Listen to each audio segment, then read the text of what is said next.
Okay, thanks for that, Ali. And good morning, everybody. We'd like to welcome you all to the Community Work Ireland Conference, not just recovery, but reflecting and reimagining rights and resilience, which we look forward to your participation in this morning or this afternoon. And we hope that the keynote speakers, as well as the workshop themes and contributors, will facilitate good discussion and some good insight sharing over the coming 2.5 hours.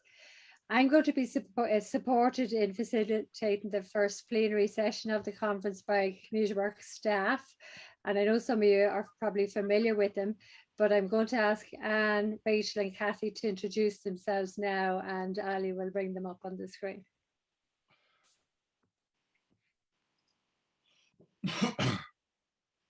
So, hello everybody, good morning. Delighted to see so much interest in this conference. Delighted to see everybody. My name is Anne Irwin and I'm one of the two joint national coordinators of Community Work Ireland.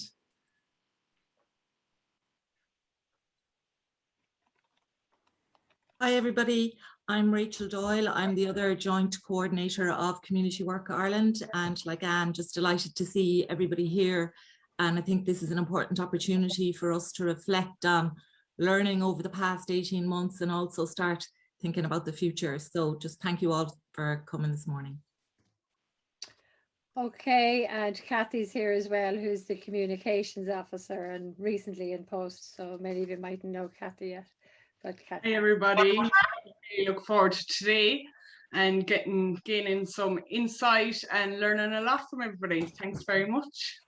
Okay, so in common with our good community work practice, and as we've done over many years in terms of when we were Community Workers Co-op as well as Community Work Ireland, the approach we take to our work, and despite the virtual nature of the proceedings today, we'll still be trying to make it as participative as possible at various stages. So I'm now going to ask Ali Warner, who's our good technical support person for today, to explain the technology and to introduce the processes which we'll be using today and a couple of the icebreaker exercises. So over to you, Ali. So I just want to check, we wanted to do maybe just do a little check of the room, who's here. I think I'll just do that quickly, and then Ronnie just shout as soon as we're ready to move into the next section. So and this is also a way just to introduce a tool that we'll be using during the conference, given that we're gathered in such a large group. So what I'd like to do is I am going to put a link into the chat.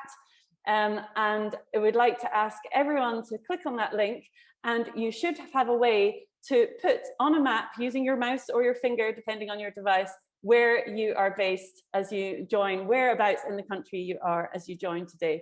So I'll put that link in the chat. I'll admit the last few people. An alternative way of doing it is you could also, on a second device like a phone, you could actually open an online window and go to menti.com. So this is a Mentimeter, is the name of the tool, and do it that way. And while you're doing that, I'm going to go to it and check that it's, see if that is, okay, you should find it now. And we've been testing this. This is a brand new feature, so we don't know for sure. Some of us managed to get it right. Great, I can see the first location being added. Yeah, sorry, and if you have something funny, sorry, Haley, maybe just try refreshing the screen. I'm sorry, I may not have been on. Okay, great. So what we're going to do is we're going to just do a little quick flash of the people who are here. Where are we all? You can see it's starting to populate now. I think we can maybe just say that it is a real gathering, an all-Ireland gathering from everyone across the country. Really, it's pretty evenly distributed all across the country. And just to get a sense and to know that we have all come here together from the different parts of the country. We are in the different parts, but we're joining together for the CWI conference 2021. And with that, I'm going to hand back to Ronnie, because I think we're going to move into the very next part of the conference and the main section of the conference. And delighted to hand over to you now, Ronnie. And just invite you to come off mute. Ronnie, I'll just ask you to unmute. Yeah. Oh, thanks, Sari. So we're all learning new tricks of the trade when we engage in these Zoom seminars. I hadn't come across Mentimeters before, but I'm a bit of a slow learner. Anyway, so as Ali said, it's great to see people the length and breadth of Ireland who have registered for the conference, and we see the parts of the country that they're in. So now what I'm going to do is I'm going to welcome our two speakers this morning. And first I'd like to welcome Dr. Mike Ryan, who as probably needs no introduction to the audience here, but people probably know he's Executive Director of the World Health Organization Emergencies Programme and leading the team responsible for the international containment and treatment of COVID-19. He's a graduate of NUIG. We always have to go to the local in Ireland, and did his master's in public health in UCD, as well as having other further specialist training. I think since the outbreak of the pandemic, Dr. Ryan has spoken widely of the importance of global solidarity and mitigating the worst effects of the pandemic on marginalised communities and those experiencing poverty, and the importance of sustainable growth where profit is not put before communities. I particularly like this quote from him last year, where he stated that it's not just COVID-19 that is killing people, it's underprivilege, it's lack of access, it's years of living with health conditions that haven't been properly managed because of the colour of your skin or your ethnicity or your social group. And I found that a really powerful statement, and certainly resonated with us in Pavy Point Traveller and Roma Centre in the work that we were doing with travellers in Roma who did suffer disproportionately from COVID-19. Our second speaker this morning will be Minister Joe O'Brien. And as many of you probably know, Joe is Minister of State at the Department of Rural and Community Development and the Department of Social Protection. He has special responsibility for community development and charities and oversees the roadmap for social inclusion. Minister O'Brien is passionate about human rights and equality, and he's a long track record in the community and voluntary sector himself, and has worked with a range of young people and marginalised communities, including Roma and migrants. Since his appointment as Minister, he's led the development of the new pilot community development programme and the implementation of the government's 5-year strategy to support sustainable, inclusive and empowered communities. He's a vocal supporter of community development as an approach to tackling poverty and inequality and promoting human rights, and also as a Green Party advocate and an environmental advocate. Minister O'Brien has advocated for a move away from over-dependence on fossil fuel imports and multinationals, and to harnessing the many economic and social opportunities that protecting our environmental future offers all of us. So the format of this morning is that I'm going to have a conversation with Dr. Mike Ryan, and there's an opportunity for you, as Ali has said, to use the chat button to put in questions.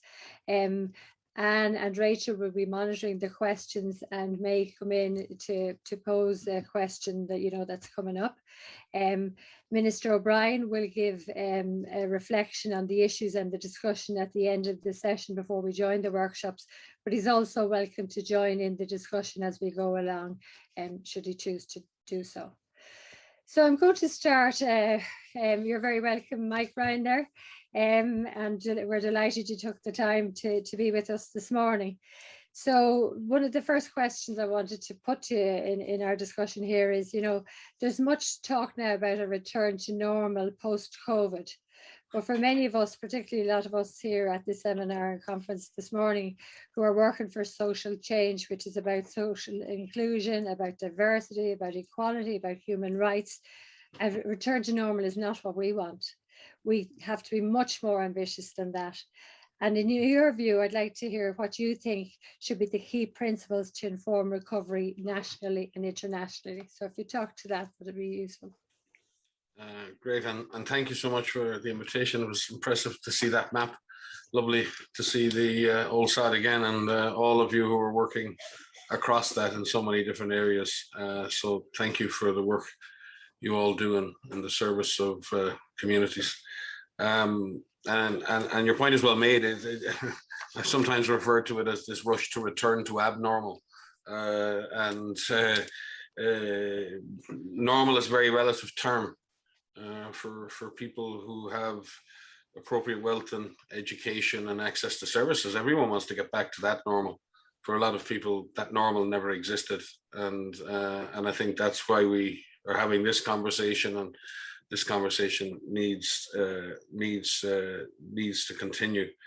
In terms of the principles, I mean, you've spoken many of those yourself. For me personally, you know, equity and inclusion, these are really important words, but they're only really words in terms of policy. Translating equity and inclusion and diversity into the way we make decisions, not just seeing that as something that's to be delivered, but delivered by whom, decided by whom, prioritized by whom. So I think that's maybe where we need to think about the principles. It's not including someone in the process of being cared for. It's including people in the act of deciding how care is delivered, what care is delivered. And that, when I mean inclusion, I mean including people in the decision making, not in just the beneficiary role that is often expected of people.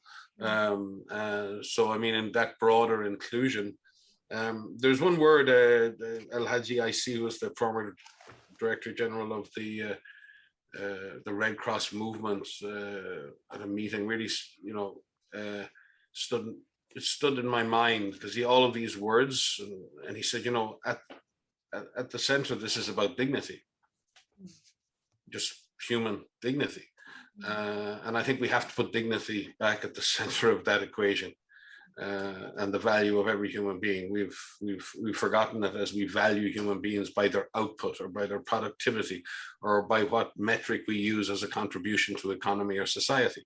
And we've changed that metric because we don't see diversity in itself as a massive contribution to our lives. We don't see older persons as anything other than a drain on our society, because a drain on our economy and other things. So the language that we use alone is enough. If we could just change the narrative and the language we use, I think we'd be on the road to having the discussions we need to have. So yes, I think it's important to have those principles in order to move forward. But it's a hard road. You've all been fighting this fight for a very long time. You know, if it was easy, it would be done. It's not easy. And this lurch back to sort of, we just want to get back to normal, put this behind us and move on, is something, I think, both from a health perspective, from a social equity perspective, from a climate justice perspective, it can't be. And I do think that these three things are colliding now. I think health justice, social justice, climate justice can no longer be separated, at least internationally. From a global perspective, there are so many common elements driving each that it's even more complex than purely looking at health access or health equity. Yeah, I was interested to see from your own organization, you know, they were talking about the health democracy deficit during COVID-19. And the fact that a lot of the decisions were made by medics and epidemiologists and virologists, and yet the need to involve the populations and the communities that will be most affected by COVID, and that being a big gap in terms of, you know, the democracy deficit that they were talking about. And the recommendation, you know, that social participation is really required, and that we need to have institutional mechanisms to do that. And that one of the weakest points in capacity for doing that is actually the policymakers. You know, so I'm wondering what kind of advice you would give. And it's certainly, many of us here in Ireland would feel, you know, that we would have had, and I'm sure you're familiar with it, a very strong history of social participation and social partnership, and very good structures, but that these are becoming more distant, and the state doesn't seem to value them, or elements of the state don't seem to value them so much. And I'm just wondering, in terms of your own work and the recommendations that the WHO is making, how do you see, you know, that we can drive that implementation so that the policymakers understand the importance of social participation and the need to involve, as they call them, civil society organizations in this part of the work, because there's a big backlash against that in some sectors here. Indeed, and I think you alluded to that. There are many people on the policy side of the agenda, the political side of the agenda, who truly believe in the principles you've just expounded. It's the heterogeneity of that. It's the fact that that's not consistent across all sectors. It's not consistent across all programs, and the deficit there is really, I suppose, is it ideologic or is it educational? Are people being ideologic about the exclusion of society, or is this just because they don't get it, they don't understand? And I'll leave it to you to decide what part of that in any given individual or program is at play. I've said it many times before, certainly in my experience with epidemics and pandemics, they begin and they end in communities. The community is the key to solving the problem.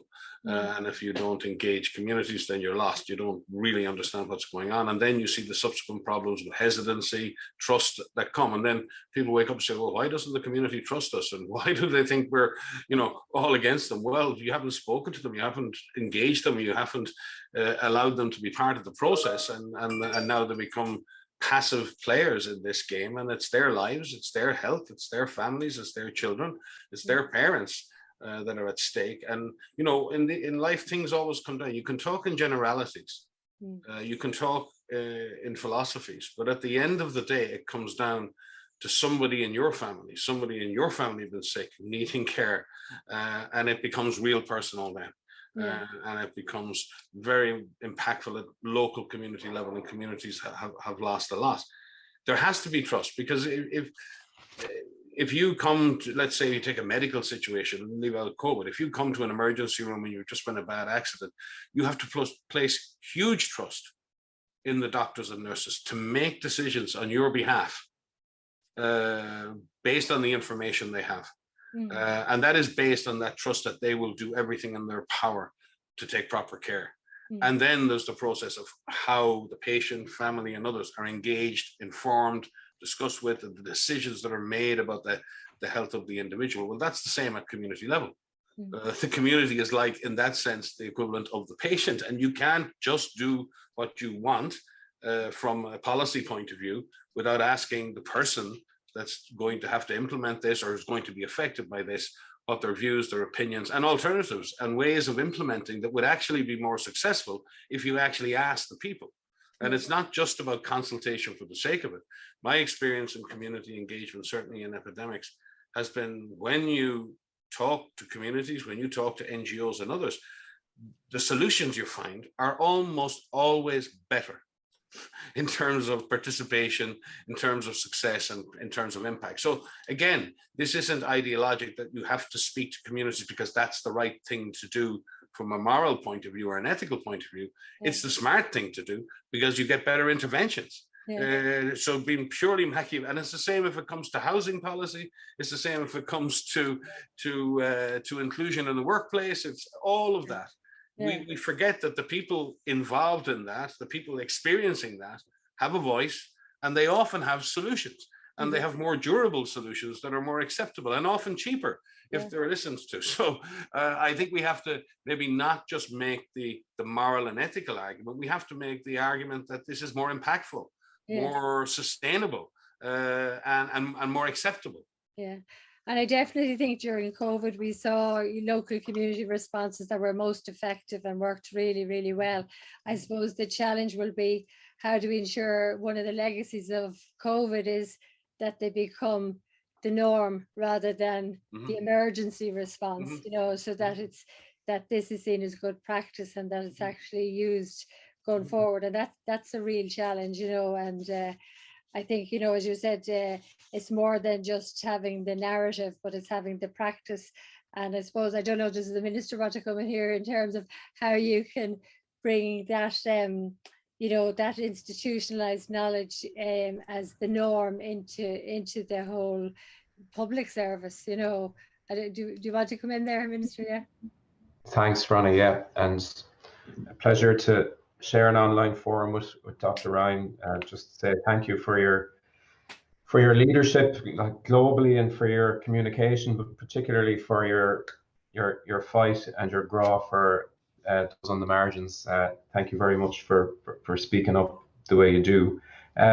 Just a couple of initial reflections, and I really like that point you made about the solutions you find are always better when we consult with communities. That's different words, but a similar approach that I'm trying to push with other government departments here as well, because yes, there's a moral, yes, there's an ethical argument, but if you can prove and show to other government departments that consulting and doing things with people, more importantly, I think, is just more effective ultimately for virtually all the outcomes that we try to achieve across government.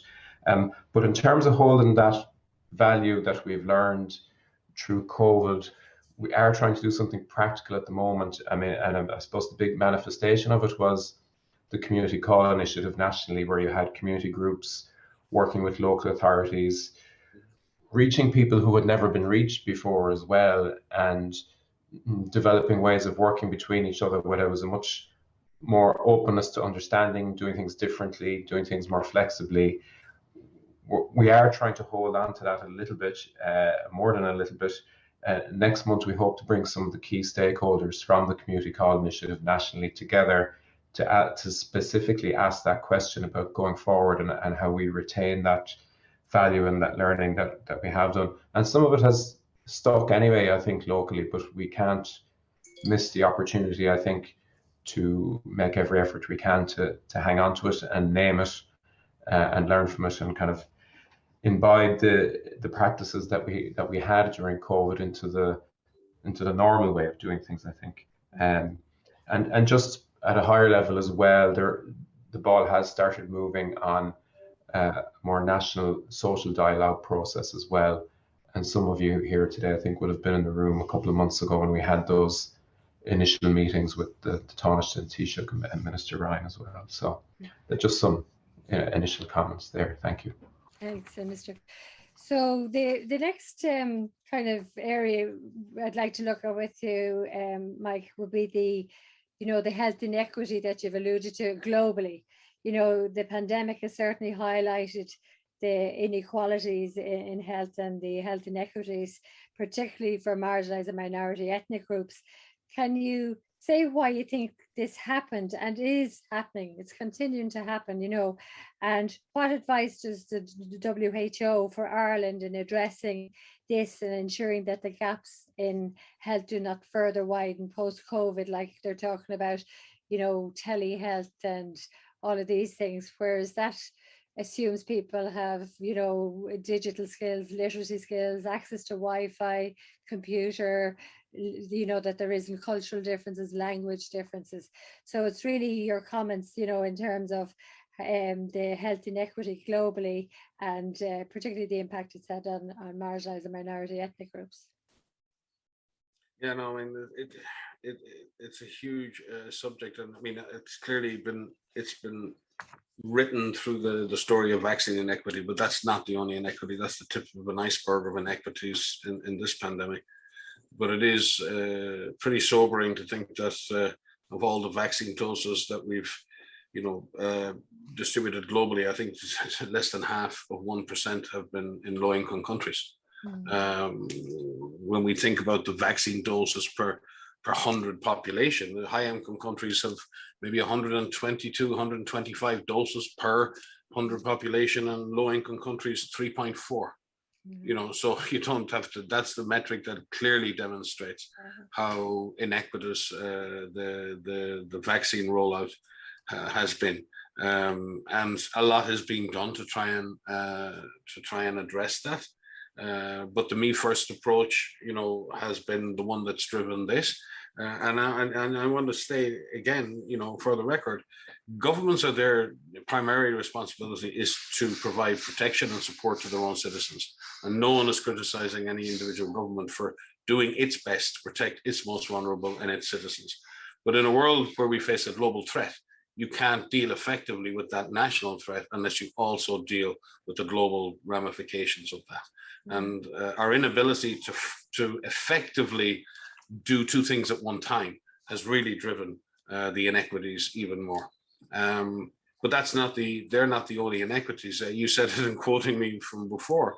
The virus itself, COVID-19, in terms of its direct ability to kill a patient, is actually very limited in its ability to, directly harm someone.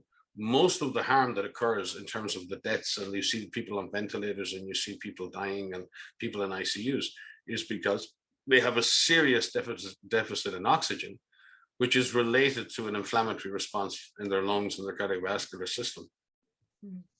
Much of the risk of that happening and the person not surviving that severe end of the disease spectrum is determined by their underlying conditions: hypertension, diabetes, respiratory disease. And the seeds of that vulnerability are laid down over decades in terms of everything from access to nutrition, to health education, to health literacy, to access to treatment for treatable diseases and prevention.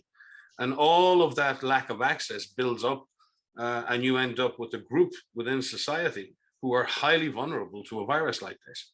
And the distribution of that vulnerability is along social group lines, it's along ethnic lines, it's along age lines, and all of that sort of spectrum. So the seeds of our own destruction are set decades and decades in advance.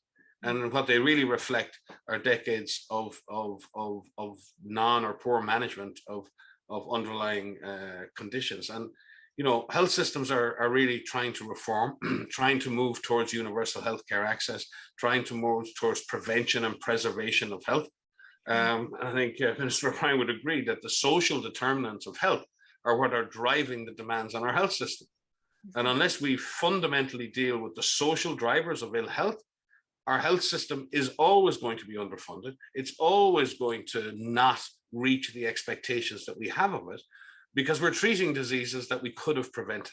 We're treating diseases we could have managed, because we don't see that investing in social determinants of health, investing in universal healthcare access without financial hardship is an investment. It's not a cost. Health is seen as a cost. It's a cost center. I'm sure, Minister O'Brien, when you go to cabinet, Joe, health is seen as something that you spend, and it's a cost in the system. It's not an investment in security and the future well-being of our society. It's not seen as an investment in the health of our economy or in the overall well-being of our population. It's very much seen as a cost. And that's how we see it in elections. And that's how we talk about the cost of the health system and how many billions it takes. But when you look at where that money is spent in the health system, an awful lot of that money is spent on repairing the damage that could have been prevented if we could deal better with the social determinants that drive ill health, and we deal with those primary prevention of the impacts of early hypertension, diabetes, and other diseases. And that's scientific. I'm not giving you the emotional argument. I'm giving you a really hardcore. If this was a business, if we were in a business and we were a private sector company, we'd be looking at this and saying, why are we spending all this money at this end of the cycle? We could spend a lot less higher up in the chain and actually have a much better outcome. I mean, it's a basic principle, and we just don't seem, because I think the cycle of investment needed to really affect social determinants of health is decades. Yeah. And there's no political cycle that operates on decades, unfortunately. And that's where I think civil society comes in, because civil society are the only organizations that transcend those political and media cycles. You're there, you're always there, you always will be there, you represent communities. And I think it is time for civil society to really take on that longer term advocacy. And it is tough to, I know so many great people within the system in Ireland and within the government and on the health side, and they're just as passionate, they're just as committed. And the frontline health workers are just as committed. But most of the time, both on the policy side and on the practical side, they're dealing with the tsunami of just demand. Yeah. And they're trying to get through the day, the week, the winter, the next phase, just to survive, just to get as much care. And when you get into the healthcare system in Ireland, it's a damn good healthcare system. The problem is getting into it. We have some of the finest medical practitioners, healthcare workers in the world. The problem is the system is not, and this is not Ireland, this is all over the world. The system is in some sense geared, and it's geared against certain groups in our society. It's geared in a way that it's unfair, and we have to change that.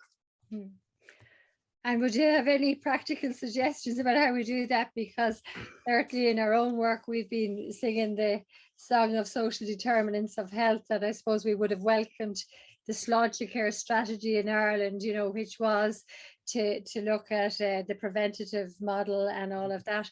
But I don't know how familiar with what's happened, and we welcome the enhanced community care resources that are being invested in that, and hopefully the community health networks and that will have good outcomes.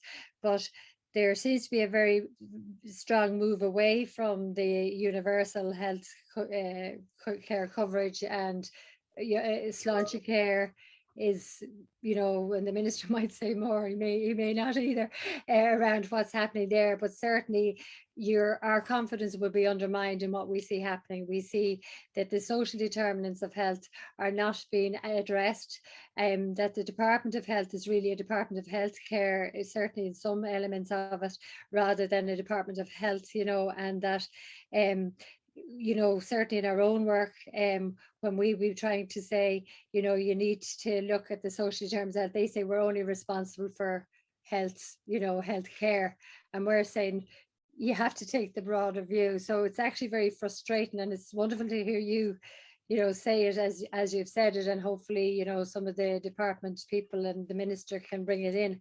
But there is a lot here, you know, that we're very concerned about, that we see, you know, the undermining of the role, as I said earlier, of the social participation. The Sláinte Care seems to be getting undermined.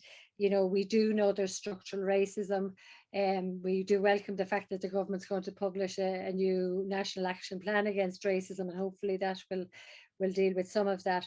But I suppose it's how do we make sure that that what it says on the tin, you know, that the health policy is about addressing the social determinants of health. It's about universal healthcare. It's about tackling health inequalities, when that's not what we see happening on the ground. I don't know, the minister, do you want to come in now? And then I'll ask Mike if you want to make another comment then. Thanks, Ronnie. Yeah, there's lots in there to unpack a little bit. I mean, just to say initially at the outset that obviously there's been some setbacks of late in terms of Sláinte Care, but I mean, we remain committed to it. It is the model that there's cross-party agreement on. I think that's really significant.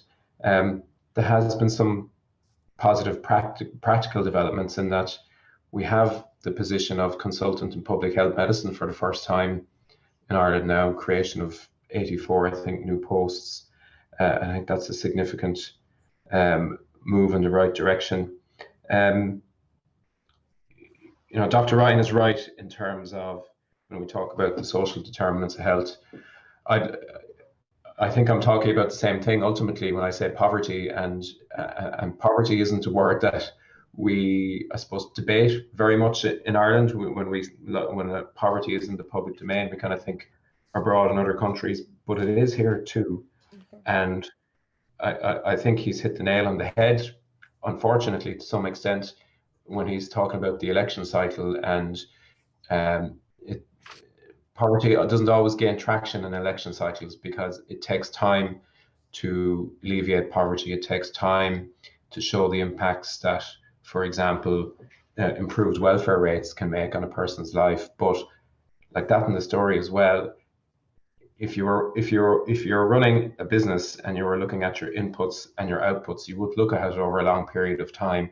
And the fact is, eliminating poverty, and we do have targets in that regard in the roadmap that I've got responsibility for, eliminating poverty will save us, to put it coldly, financially in the long term as well, because we end up picking up the costs for it later in life as well, similarly to what we're talking about in terms of health.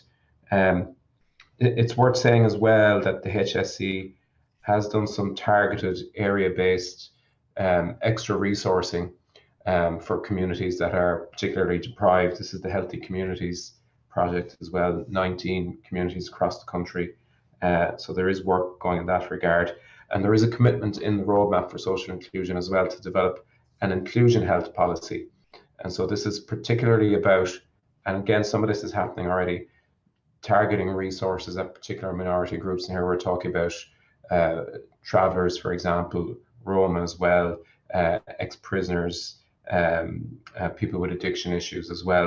So there's practical work going on in that regard, but there's a commitment to bulk that up, I suppose, and put a proper framework on it as well. And last point I'll make about Sean's care as well, I do think it's significant that the most recently published implementation plan has got 2 key priorities, and health inequality is one. Tackling health inequality is one of the 2 key priorities. So that's I think that's a note of hope maybe to leave with you for now anyway. Okay. I don't know, Mike, do you want to come back in and add anything to what you said? Yeah, and no, I fully agree with what the Minister says, but there's also another dimension for us as communities, locally, nationally, globally. We have to make choices, because we also have to reflect, I think, and I have to be honest in this reflection, of the pressure we put on politicians, because what we make the issue, and what we want paid for in our system. And we are attracted to the high-tech medicine side. We are attracted to that side, where, you know, and obviously we want to do our very best for people who have very complicated diagnoses who need very specialist intervention, which is hugely costly, and that's something we want as human beings. But on the other hand, we want to have a cost-effective system that invests downstream in preventing all of that, and we're caught in that dilemma. And in any given system, there never seems to be enough money to pay for both. And that means the community needs to be engaged in a discussion around priorities. What do we want as a society? What do we want to invest in? That's a very important discussion. And it's one that obviously governments are often very afraid to have, because communities will turn around and say, well, we want it all, you know. So, and the question within that, and that's around how do communities become involved in prioritizing what is spent on, and being accountable ourselves as communities for the outcomes of that.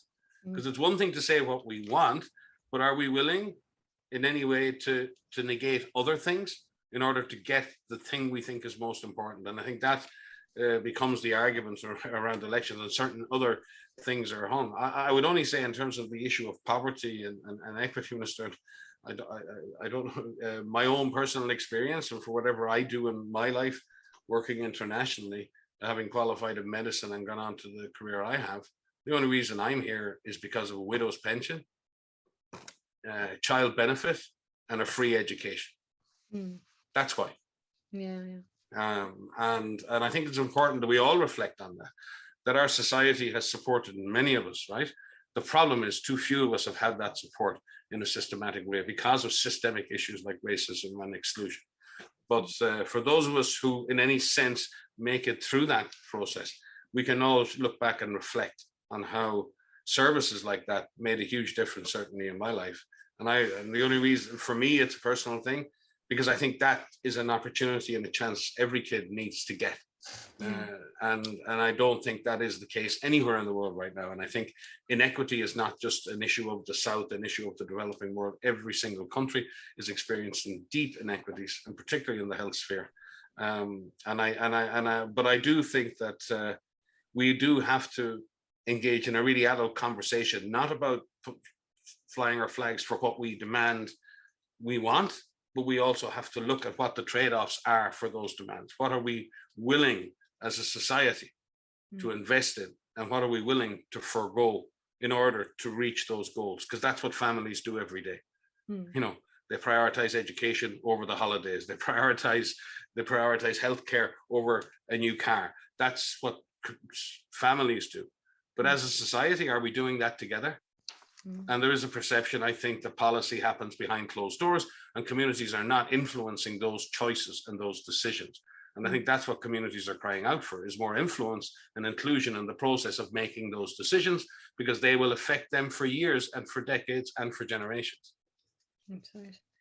And it's about, you know, realizing the right to health for everybody, and that the health inequalities need to be you know, address then the social determinants.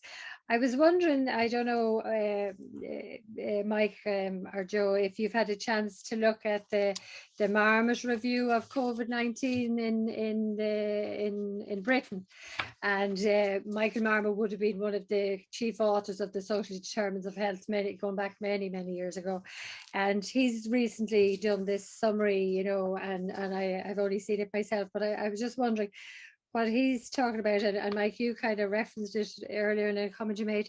He's talking about in the longer term, calling for a national strategy on inequalities led by the Prime Minister to reduce widening social, economic, environmental and health inequalities. I just think it's a really interesting idea, and I think it's something that's badly needed. And it should be a high priority for government and public investment. And it would help to reduce, obviously, the health inequalities and the social determinants. I don't know I might be just bouncing you in it now, but I've just wondered what's your response to it, you know. So it is seeing that interconnectedness between the social, the economic, the environmental and the health, you know, that they are all interrelated and interconnected. And if you had a high level policy to deal with that, do you think it might be relevant for Ireland and other jurisdictions beyond Britain? I think it'd be relevant everywhere. I mean, the higher the level of leadership applied to any problem like this, the more likely it is you get a proper multi-sectoral response, and the less siloing there is in the problem, the analysis, and in the solutions that you develop. I mean, I do think, and I say this, I'm not a political person, I have no party politics, but you do have a Taoiseach in Ireland, Neil Martin, I think is fundamentally committed to many of the principles that you've spoken about. So Ireland may have an opportunity to really be, as it's been in many areas. So, I mean, you know, Ireland has been a leader in many areas of health, in terms of smoking bans, in terms of the environment and other things. And maybe there is a chance for Ireland. Ireland has always been a very diverse society, maybe not fair, and that's getting more and more diverse. Whether Ireland can strike out and find a new path and be a pathfinder for others on this journey of inclusion, then there is a huge opportunity, because I think we have the economic well-being, we have the intellectual smarts, and I think we have a fundamental understanding of fairness or unfairness as a society, that we could become leaders, and in many areas are leaders. So I would love to think that, but it's not just an Irish issue. I mean, this is universal. You know, the idea, I'm not coming on here to sort of to turn around and say, well, the Irish government needs to do this, that, and the other. I'm not there. You're there. And your opinions matter much more than mine. But I do think that Ireland has an opportunity, and it has leadership in place that recognise these issues, and that I think could provide the kind of leadership needed as an example. Yeah. And Minister, I don't know, do you want to respond to that there? And there's something has come up on the screen. Someone's inbox is here. I hope there's nothing in there that anyone... And here when you're in. Sharing with us all. Put that down. I might just I wonder if Anne and Rachel, after Joe responds, if there's any questions that are coming in that you might like to put. Yes, sorry, Joe. No, just briefly, I'm not familiar with that piece of work in the UK, but something that occurred to me when you were talking about it was that there is a piece of research ongoing here. Pobl and the ESRI are going to examine in as much detail as the data will allow the impacts on more socially deprived communities of COVID, to what extent infection rates were higher in deprived areas, and which aspect of social deprivation kind of drove infection rates as well. So it's only recently started. We should have it early next year sometime, but I think it will inform a lot of how we go forward in terms of public health as well, but it might enlighten us as well in terms of how we tackle poverty and social exclusion and so on. Yeah, okay. So what did you... It would be good if a review like that, Minister, could also just go beyond the pure epidemiology of severity of impact, because the impact beyond that, people living in disadvantaged areas, living on day jobs, cash wages, single parent households that had to give up jobs to take care of kids. That there are a lot of social consequences that will have further health consequences. Exactly. And, you know, because sometimes we do, and I do it myself, I come from a public health background, we break it down to severity and epidemiology, and that's great. And I think we can show, and you will probably be able to determine that there were higher impacts in groups with larger numbers of underlying conditions, and there'll be some very interesting insights. But I think for a lot of people, the real impact of the pandemic was socially within the home, in terms of some of the stark choices, particularly that women faced, in terms of having to choose between taking care of kids who were out of school and going to that day job that was paying the bills. And I think there are social consequences for that we also need to measure. Mm-hmm. I really welcome those comments, Mike, and also in terms of even looking at the impact in deprived areas, you know, because in Ireland, you know, it's highlighted, the COVID-19 certainly highlighted some of the deficits in data collection. And while in theory, we're committed to collecting data disaggregated on the basis of ethnicity, in practice, it wasn't done. So a lot of, you know, the impacts won't be measurable, or even, you know, the evidence will be very weak, is what I'd say. And it's just really important as well, if the SRI and people are doing that, to know that they talk to the community. I'm sure they're planning to do that, Joe, but it's really important that it is a very inclusive process, rather than, you know, just scientists kind of going through a paper exercise. And I suppose one of the other things, that question, you know, around the disaggregated data, you know, we know that, you know, that there has been higher impact on travellers in Roma, certainly we know anecdotally, and from some of the evidence we have, we managed to get the ethnic question on the COVAX system, but then the people who were asking the question didn't implement it.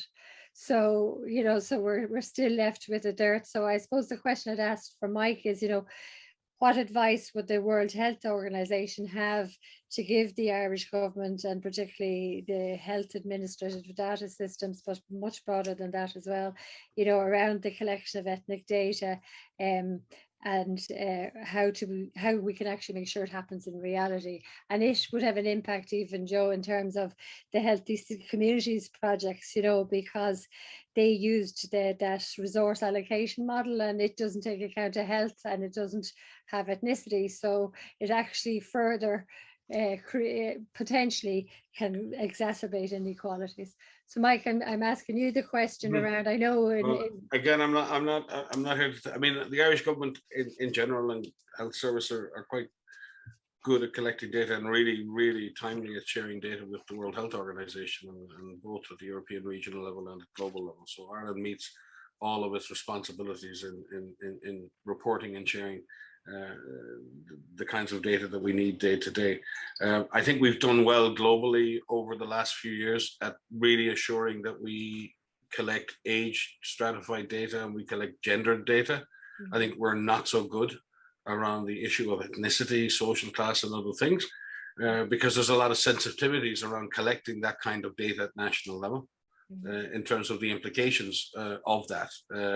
And in many countries, that's a really sore point in terms of, if you collect data on a person's ethnicity, how will that data be used for? And therefore, there are real issues around the ethics of that. Not issues. My own belief is, if you don't measure it, you won't do it, right? And, so you have to measure it. But how do we measure that in a way where we don't further marginalize people who feel then very nervous about being categorized? Well, why are you asking me my ethnicity? Why are you, you know, what's that all about? So we need to be really careful when we're collecting this kind of data to explain why this data is being collected, and give the necessary reassurances to people that it's been collected in their best interests. Because most people who get asked that kind of question from other sectors of the government or enforcement are not being asked that for necessarily benign reasons. So I think we have to be careful, and I think there are issues, but I honestly believe in the long run, unless we are able to collect data that is stratified, that allows us to do the proper analysis, then we won't identify the issues or confirm the issues, Ronnie, that you've spoken about, and we won't do anything about them, because in the end, what gets measured gets done. Exactly. So it's a dilemma. But I do think Ireland, certainly from our perspective of the WHO side of things, Ireland is very, very transparent, straightforward, provides all and every data that we ever ask for. What the issues are at the subnational level and how that data is collected is an issue that's, I suppose, it's for people in Ireland to deal with. But all governments have challenges. And it's also collecting real-time data, because we often collect data in retrospect. Exactly. It's almost like forensics. What you really need is real-time information that allows you to adapt your strategy. Exactly. Because there's no point collecting the data 2 years later and saying, oh God, we screwed up again, we didn't do this right or that right, and we learn the lesson for the next time, because we rarely learn the lesson for the next time. The best time to change course is mid-course, and we really collectively, globally, don't have the kinds of, even at WHO level, we get the case data, we get the lab data, but we really don't get enough real-time hospitalization data, severity data, and it's a constant struggle for us to be able to monitor the pandemic as a whole. And we certainly don't get hospital utilization data, service failure data. That comes in months after through surveys. So the fact is, there is very little real-time data on the systems impact of disease and on the social impact of disease. So it always becomes a retrospective argument. And I would rather we focus on getting more real-time data into our system around the social impacts of a given disease or response, so we can actually change course much earlier, rather than having it as a retrospective exercise, which is, again, that's a global issue. That is not an Irish issue. Yeah, but it does manifest itself at Irish level, and we have a census question where we ask ethnicity, and the importance of the involvement of the community sector is really important, because we build confidence amongst the people who are most marginalised as to why it's being collected. And as you said yourself, what gets measured gets done. If you're not counted, you don't count. That's the experience, certainly, of the most marginalised. So it's really important it's done. It's also part of the National Traveller Roma Inclusion Strategy, and it'll be, I presume, part of the National Action Plan Against Racism, that we do need to collect that data. So it really means someone to drive it and make sure it happens. And then we will have, as you said, Mike, the real-time data, because we could have, we anecdotally were seeing stuff, and lots of communities were seeing different stuff. Like we recognised early that mental health was becoming an issue, violence against women, that all of these things, but it was through us on the ground bringing those things to the state. So data is just so important, and particularly the ethnic data. I don't know, Joe, if you want to come in. Otherwise, I was just going to ask Anne or Rachel, was there any question that... Very briefly, just a point, just to kind of concur with some of the points that have been made. A lot of the deprivation data that we're working off now, the HP, the Public Deprivation Index, it's 2016 census. And obviously, we were supposed to have a census last year or this year, but that didn't happen. But we'll be in a better place after the census next year. But and I suppose another issue that as well, where at the moment it's not great, the surveying of income and living conditions. We don't get that information until post-budget, but thankfully, that's the last time that's going to happen this year. So we'll have the budget, then we'll have the SILT data come out after it. But thankfully, next year, we'll have the SILT data on 2021, I think in quarter one or late quarter two, so that we can see what's happening with households. It's not live information, but it's the closest we have to it. It's at least annual information. So just to flag that upcoming improvement in terms of data collection and usage. It's well needed. Anne or Rachel, is there a particular question you want to pose at this stage? Otherwise, I crack on. I suppose it's just a few comments, just welcoming the fact that we're starting to join the dots in terms of issues such as climate, economy, public health. So there's a real welcome, I think, for that. There was an issue, there was a question around whether there is an alternative to lockdowns, which were obviously very particularly difficult for lots of marginalised communities. You're being told to stay in your home. Sometimes you don't have a home to stay in. Sometimes your home is overcrowded. So are there alternatives, and is there learning to be gleaned from lockdowns? And then maybe just very quickly then, in terms of decision making, how do we move to meaningful participation of communities, that they're just not asked what their priorities are, but they're brought into the core of decision making processes? You know, Rachel might have. There's a lot in that already, Anne. So Mike or Joe, do you want to respond to that? Maybe starting at the last bit, you know, the meaningful participation of communities. Yeah, it's well, you're the experts. I mean, I'm not the expert in that. That's the, you know, so I think I'd ask everyone online that question, because I certainly worked at the front end of interventions, and you know, that issue of meaningful, what is meaningful inclusion? What does that actually mean? What does that actually result in terms of the decision-making process? Yeah. And I think that's not, it's not what is well defined. You know, you see the issue now in climate change. We talk about greenwashing, right? There's almost a similar process that goes on in this area, you know, where it's kind of, well, oh, we have to do this community inclusion thing, you know, so it's a tick in a box, right? Now, it's good that people have that as a tick in their box. It wasn't there before, it's great. But what does that actually mean in reality? What is meaningful inclusion? What is meaningful engagement? And how is that measured? And then when you do engage in that process, the problem in any, or the challenge in any conversation is there's compromise. Because if you engage in a conversation around priorities in a room, I guarantee if we sat here all day and tried to establish priorities, none of us would agree. And we can't move forward until we find a common agreement as to how to move forward. So what's the process by which you have the inclusion, and then the decision making, and then what's the accountability for implementing those decisions? And I simply don't have the answers to that. All I know is that when it's done, it works, it has a better outcome. How do you systematically make that happen? How do you operationalize and repeat that over and over again? Not just as a project where we go to a community and we try something and we think, oh, this works. It's mainstreaming that, so it becomes part of the DNA of decision making. Yeah. That's the hard part. Yeah. Demonstrating that this approach works, fine, we're doing that. Mainstreaming it, not so easy. And I think that's where I would ask, how do you mainstream this process for everyone? And the other question about lockdowns, lockdowns are a very brutal and blunt instrument, and it's in extremis. Lockdowns are what so-called lockdowns of asking people to stay home and shutting down society as an extreme measure to try and limit spread of the disease that was overwhelming health systems. So in that sense, are there alternatives? Yes, but it will require much more sophisticated surveillance systems in place, much more granular approach to disease containment, huge amounts of community participation and ownership around that, personal and government responsibility. It's complex.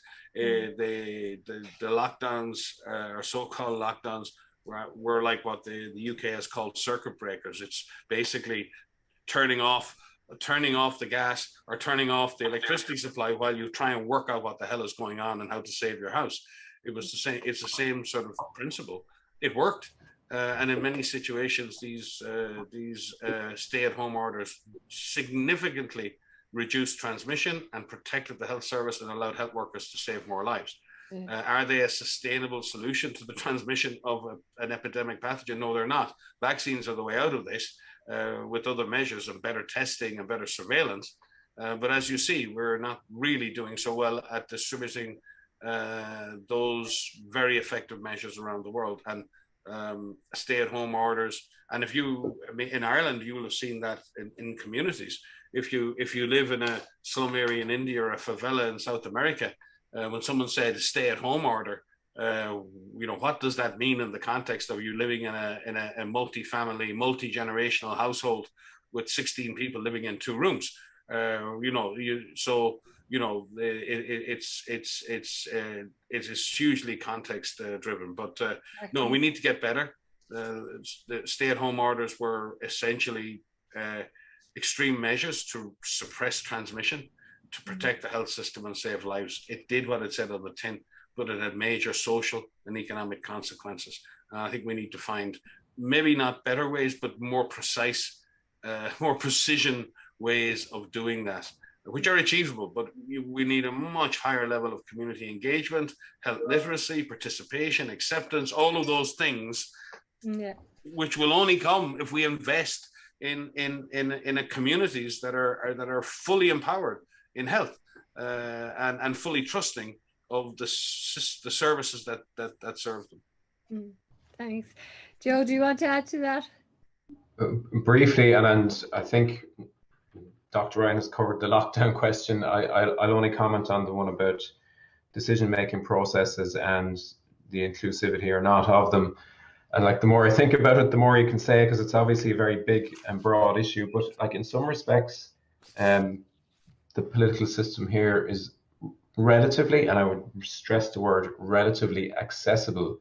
I think the problem with it at a local level is that local government in Ireland doesn't have an awful lot of power, and so decisions there are limited and not always done, I suppose, in conjunction with communities. On the plus side of that, I would give a mention to the public participation networks as well, and the membership of which has gone up again in the last year over COVID. Now, PPNs aren't perfect, and we need to support and assist them in different ways, but there is a vibrancy there, I think, that needs to be acknowledged in terms of community groups that want to get involved in local decision-making processes as well.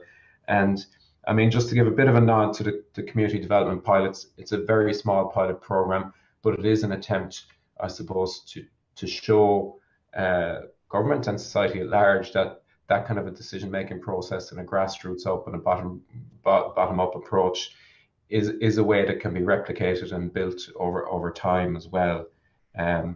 Yeah, I'll leave it at that for now. Okay, I suppose one of the shortcomings in the PPNs is the membership, you know, and the fact that really they replicate representative democracy models rather than participative democracy. And as you say, Joe, Ireland is highly centralised anyway, you know, in terms of, some people would argue we don't really have local government, and we certainly don't have local democracy, but certainly from many of us here would not see PPNs as necessarily a positive thing. Yeah, so just I feel I'll get out if I don't say it, and there's other people who could say it more eloquently than I, but just to acknowledge that. I suppose we're nearly coming to the end now, so I just wanted to give either of you an opportunity. It was a very quick hour. I have several more questions to ask, but I won't have time. Is there any closing remarks either of you would like to make at this stage? I go to Mike first, and then Joe. No, just very nice to join you for this conversation. This is we're at this moment locally, nationally, globally, this existential moment. And you said it. Are we, people are talking about building back better and all of these words, and the rhetoric is there. Everyone wants to do it differently, but are we actually going to go from our rhetoric to some new reality that's fairer, more just, more inclusive? And are we putting in place the mechanisms that will sustain that? And it's not just a lip service. It's not just another cycle of words that in the end communities will be let down. I think my own experience is never promise what you can't deliver. There's nothing more devastating than continuing to promise communities new ways of doing things and then not delivering. So I think we have to try and be very careful, realistic. I just want to say that it's, for me, I've been in lots of different forums like this. It's rare enough that you'll see a minister responsibility in the area engaging in a conversation like this. So, Minister O'Brien, thank you, because I think it's these kinds of conversations that matter. And we may not, I've had this discussions too. People have talked to me about big pharma and big pharma this and big pharma. My experience is that on every side of whatever divide we want to look at, there are good people who are trying to make a difference. What we have to do is find each other on both sides of that and work together to change things inside and outside. And both are needed. We need people inside the system who are willing to push and get the changes and use their influence and use their leverage to move the system in a certain direction. And we need people outside that system driving and making that accountable and holding that system to account. So I think it's a really positive sign to see, a minister come and not just make a speech, not just do the 2-minute video thing and head off to something else, and actually engage in a direct conversation on this. So that's not, certainly, I won't call it unusual, but it's impressive, and I'm very glad to join the rest of you here in that discussion. Thanks, Mike. Joe? Thank you very much, and thank you very much to Dr. Ryan for the nice comments. Incidentally, I had a panic about 5 minutes before we actually started to say, because I didn't have any speech prepared or anything prepared in terms of words to deal out at the start. But look, thank you for asking me on. Online is still good, I think, in terms of interaction and discussion. I'll try to pop into 1 or 2 of the workshops afterwards. But just to echo Dr. Ryan's comments as well, I mean, it's easy to say the right words, and it's easy to spout the rhetoric about inclusivity and equality and so on. But in the end of the day, look at what's allocated in the budget in a couple of weeks, and that's really what counts. And just for my own part, I can tell you I'm pushing hard for allocations that would improve social inclusion and specifically anti-poverty measures as well. So I'll keep pushing that line. I can guarantee you. So thank you very much for being involved, and I might dip into 1 or 2 of the workshops after. You're very welcome, and we do appreciate the work that you've put into, and certainly securing the investment in the community development pilot, which we hope will be expanded and more broadly in the years to come, because we're talking about meaningful participation, and what creates the conditions for meaningful participation, only community development. So it's really important, and as Mike has said, we need the pressures from inside and outside, and that we find our allies and we try and push forward an agenda together. So I think it's been a really interesting start to the conference, and I want to thank both of you again for the time you've given us, and Joe, your ongoing participation, particularly you, Mike, because we know you have a hectic schedule, but we also know, being Irish, it's much harder to refuse us, and we do appreciate your contributions and your insights. They're always very insightful. So look, at this stage, I'm going to close this part of it. So I'm going to call back in, ask people to acknowledge their contributions by maybe a virtual clap if you can. And then I'm going to ask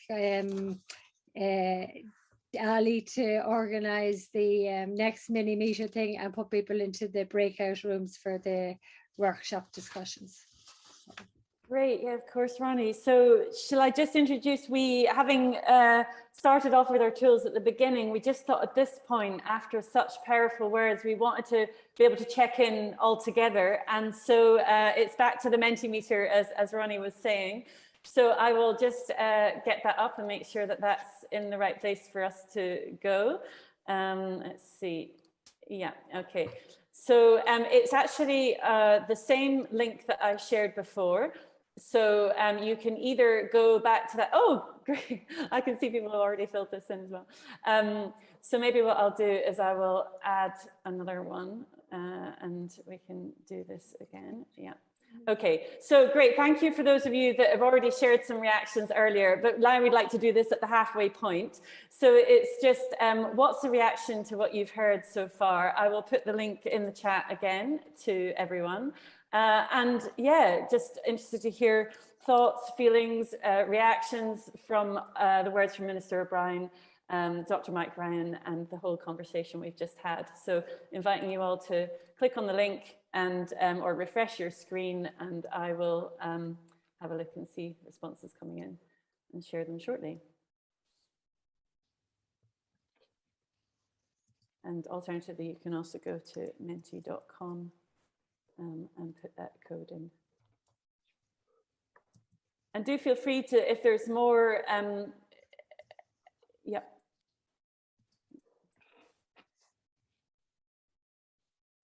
Here we are. Great. Okay, and so just that, you know, I think it's wonderful. I can actually see it coming in. I'm going to share my screen. So just to let you know that you may Once you've put in your word, do come back to our Zoom room, or hopefully this won't set you off. But I think it'd be nice for us to see what's coming up. So let me just share this now, and Ronnie, you can see that as well. So just some lovely kind of initial impact reactions here.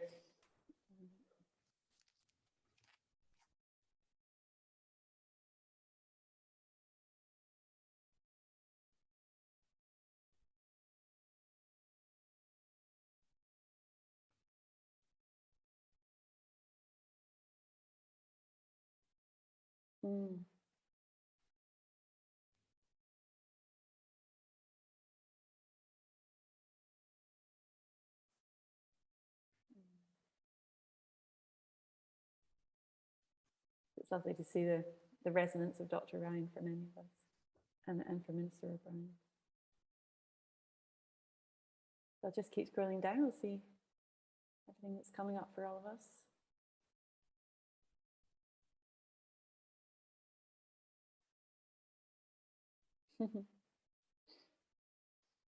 Yeah, and a backup of not hearing it in sound bites, but really having a real conversation seems to be something that's appreciated by many of us. So thanks so much.